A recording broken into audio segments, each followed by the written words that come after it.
কি ডাম্পিং দেওয়া হচ্ছে নাকি জরিমানা? ডাম্পিং, হ্যাঁ ঠিক আছে। এই তো দেখা যাচ্ছে পায়ে রিক্সা, তাও মুরব্বী। তো দেশবাসী এবং ঢাকাবাসী, ঢাকা শহরের মেইন সড়কগুলো থেকে অটোরিকশা কিছুটা কম দেখা যাচ্ছে, কিছু পায়ে রিক্সা দেখা যাচ্ছে। যেমন এটা হচ্ছে পায়ে রিক্সা এবং পাশাপাশি কিন্তু অটোরিকশা আছে। রবিবার থেকে কিন্তু অটোরিকশা চলার কথা ছিল না, কিন্তু তারপরেও যে মেইন রোডে কেন অটোরিকশা চলে আসলে সেটাই হচ্ছে প্রশ্ন। আমি যতদূর শুনেছিলাম এক অটোরিকশাওয়ালার থেকেই যে রবিবার থেকে আর হচ্ছে অটোরিকশা চলবে না, কিন্তু অটোরিকশা এখনও অনেক আছে। এই একটা পায়ে রিক্সা এবং এই দুইটা পায়ে রিক্সা আমি ভালোই দেখতেছি। এই মামা পায়ে রিক্সা কেন? কিন্তু সবাই তো হচ্ছে অটোরিকশা নিয়ে নামছে, কিন্তু আপনি কেন চালান না? ভাড়া পাওয়া যায় না, কিন্তু অটোরিকশা তো ইনকাম বেশি। এই দেখেন না, একটা উল্টা চলে আসছে অটোরিকশা। এই যে 400 টাকা ভাড়া দিতে হয়। এইটার ভাড়া কত? 100 টাকা। ও 300 টাকা সেভ হয়, কিন্তু কষ্ট তো হয় না। এটা ঠিক আছে যে মেইন রোডে আসলে অটোরিকশা না চালানো ভালো।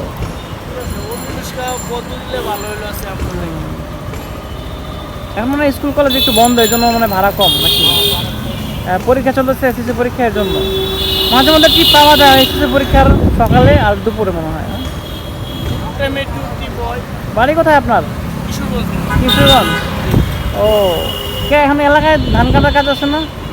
কিশোরগঞ্জে তো হাওড়ে তো এখন ধান কাটা পড়ছে। তো ওই আগের মতন কাটায় না, মেশিন দিয়ে কাটায়। ও সব মেশিন দিয়া? সব না, মানে কম। এই তো কামলার কাজ কম, সব মেশিন দিয়ে করে। তার কারণে এখন আপনাদের ঢাকায় আসা লাগছে জীবিকা নির্বাহের জন্য, ফ্যামিলি চালানোর জন্য। পরিবার তো চালাইতে হবে, খায় পরে তো বাঁচতে হবে। ঠিক আছে তাহলে, ভালো থাকেন। আসলে কি বলবো, অনেকের কাছে আসলে গরিব হয়ে জন্মগ্রহণ করাটাও কিন্তু অনেকটা বোঝা। কিন্তু তারপরে কিন্তু অনেকে আছে যে নিজেদের অবস্থার জন্য তারা সৃষ্টিকর্তাকে কিন্তু কোনো দায়বদ্ধতা দেয় না বা ব্লেম করে না। সত্যি আছে, অনেক মানুষ, ভালো মানুষ আছে। এই যে বেশ ভালোই দেখা যাচ্ছে পায়ের রিক্সা, কিন্তু অটো রিক্সাও আছে সাথে। এগুলো সবাই পায়ের রিক্সা, কিন্তু হচ্ছে অটো রিক্সা এখনও চলতেছে।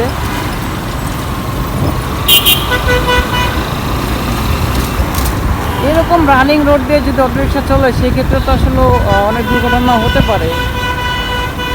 কারণ ওদের গাড়িতে যতটুকু স্পিড মানে তুলে ততটা কিন্তু আসলে তাদের সেই নিয়ন্ত্রণ করার কিন্তু ক্ষমতা নাই আসলে গাড়িগুলো, এই রিক্সাগুলো। তো চলে আসছি দর্শক মানিক মিয়া অ্যাভিনিউ, অর্থাৎ সংসদ ভবনের সামনে। এটা সামনেও বলে অনেকে, তোমাকে পিছনেও বলে। আসলে এটা হচ্ছে সংসদের অ্যাকচুয়াল ব্যাক সাইড, কিন্তু সবাই সামনের সাইড নামে জানে, কারণ এখানে বেশি মানুষ চলাফেরা করে। এটাকে বলা হয় মানিক মিয়া অ্যাভিনিউ। তো রাস্তায় কিন্তু বেশ ভালোই গাড়ি টাড়ি আছে।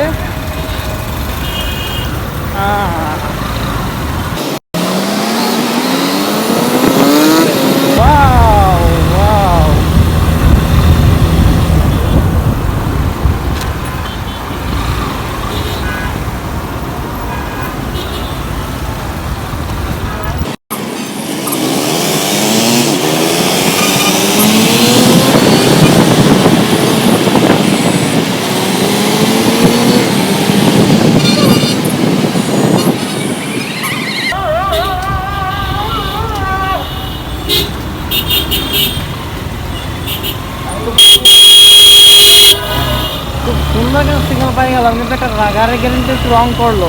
সে আসলে বাম দিক দিয়ে ঢোকা উচিত ছিল না, তারপর সে বাম দিক দিয়ে ঢুকে গেছে।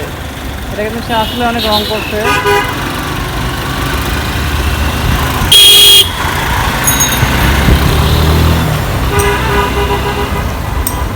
না, এখান থেকে বেশ পায়ে রিক্সা দেখা যাচ্ছে। আমি আজকে যতটুকু দেখলাম যে আসলে অটো রিক্সা খুবই কম দেখা যাচ্ছে, বেশিরভাগই পায়ে রিক্সা দেখা যাচ্ছে। আসলে হয়তো দেশটা নিয়ন্ত্রণের দিকে যাচ্ছে। তো আমি যদি বলি, একটা মানে একটা পরিসংখ্যান বা হচ্ছে একটা পার্সেন্টেজ, সেটা হচ্ছে আমি যদি আজকে 10টা পায়ে রিক্সা দেখছি তাহলে হচ্ছে একটা অটো রিক্সা দেখছি, মানে অর্থাৎ একটা অটো রিক্সা আর 10টা পায়ে রিক্সা।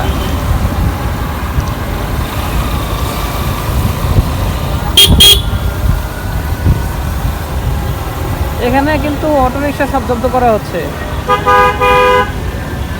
হ্যাঁ সত্যি আসলে এর জন্যই রাস্তায় অটো রিক্সা কম দেখা যাচ্ছে। এখানে কিন্তু সবগুলোকে ডাম্পিং দেওয়া হচ্ছে। কি ডাম্পিং দেওয়া হচ্ছে নাকি জরিমানা? ডাম্পিং, হ্যাঁ ঠিক আছে। না এই জন্য আছে রাস্তায় আর কি কম দেখলাম অটো রিক্সা, বেশিরভাগ পায়ে রিক্সা বের হয়ে যাচ্ছে। মানে এ নিয়ে আমি অনেকগুলো ভিডিও বানাইছি, তো হয়তো কাজ হচ্ছে, সরকার একটা অ্যাকশন নিছে। যাই হোক, এখন নিয়ন্ত্রণে আসবে আশা করি। ধন্যবাদ। হ্যাঁ এখানে কিন্তু অটো রিক্সাকে ডাম্পিংয়ে দেওয়া হচ্ছে। এই জন্য হচ্ছে রাস্তায় অটো রিক্সা কমই দেখা যাচ্ছে। আসলে নিয়ন্ত্রণ না করলে মানে আসলে দেশে এমনটা পরিচিত হয়েছে, যার কারণে মানে মনে করে যে আসলে আমরা আন্দোলন করলেই সেটা নিয়ে আমরা সফল হবে। তো দর্শক, এই ছিল আজকের ভিডিওটা আর আমি বেশি দীর্ঘায়িত করবো না, অনেক লম্বা হয়ে গেছে ভিডিও। এই পর্যন্ত দেখার জন্য সবাইকে ধন্যবাদ। আর অবশ্যই কিন্তু আমার চ্যানেলটি এবং আমার পেজটিকে ফলো দিয়ে রাখবেন, সাবস্ক্রাইব করে রাখবেন। দেখা হবে পরবর্তী আর নতুন কোনো ভিডিওতে এবং নতুন কোনো আপডেটে। সেই পর্যন্ত সবাই সুস্থ থাকেন, ভালো থাকেন। আর অবশ্যই একটা সাবস্ক্রাইব করে রাখবেন এবং ফলো দিয়ে রাখবেন, তাহলে আমি ভিডিও আপলোড করা মাত্রই আপনার কাছে পৌঁছে যাবে ঢাকা শহরের সর্বশেষ আপডেট। তো দর্শক সবাই ভালো থাকেন, আল্লাহ হাফেজ।